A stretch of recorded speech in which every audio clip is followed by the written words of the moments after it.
गासैबो मेन आफादगिरि नेहाथारि आरो हादोरसा नोंथांमोनखौ सायासालियाव फैनानै जिरायफैनो थाखाय खावलायदों।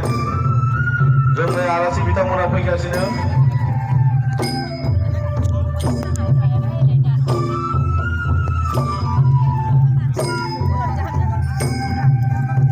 जोंनि आलासि बिथांमोना जौसाङाव गाखोनाय लोगो लोगो जोंनि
बिदिनो रुम सिङाव खामानि मावै बोरैबा बिसानिबो प्रेसिडेन्ट खालामजालायलांबायसो बेखौ हमना लांजादों।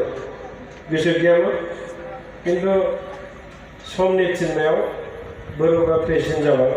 दा प्रेसिडेन्ट जानानै आंहा मोनसे मेसेज होनांगौ दं जे जोंनि समाजखौ जोङो खालि जोंनियावल' दोनाबालानो जोंनि थाखानाय हारिमु, जोंनि थाखानाय फाव, जोंनि थाखानाय राव, जोंनि थाखानाय गासिबो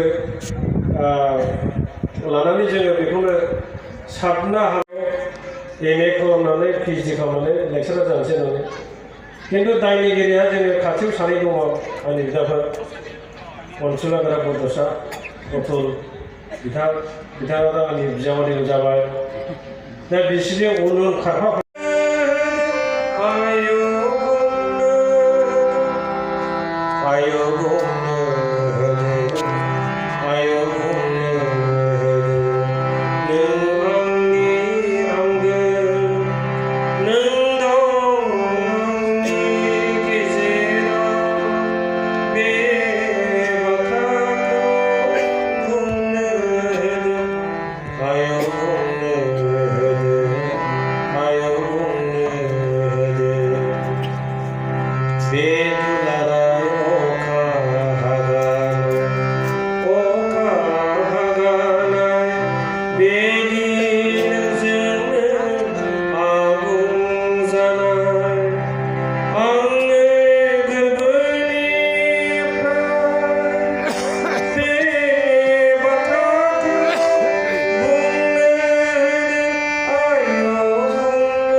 PhD खालामनानै लेक्सारार जानोसै होननानै खिन्थु दायनिगिरिया जोङो खाथियाव सानै दङ आंनि बिदाफोर अनसुलाग्रा बड'सा अथुल बिथाङा दा आंनि बिजामादैबो जाबाय दा बिसोरनि उन उन खारफा बिदिनो रुम सिङाव खामानि मावै बोरैबा बिसानिबो प्रेसिडेन्ट खालामजालायलांबायसो बेखौ हमना लांजादों गोसो गैयामोन खिन्थु समनि थिननायाव बोरैबा प्रेसिडेन्ट जाबाय दा प्रेसिडेन्ट जानानै आंहा मोनसे मेसेज होनांगौ दं जे जोंनि समाजखौ जोङो खालि जोंनियावल' दोनाबालानो जोंनि थाखानाय हारिमु जोंनि थाखानाय फाव जोंनि थाखानाय राव जोंनि थाखानाय गासिबो लानानै जोङो बेखौनो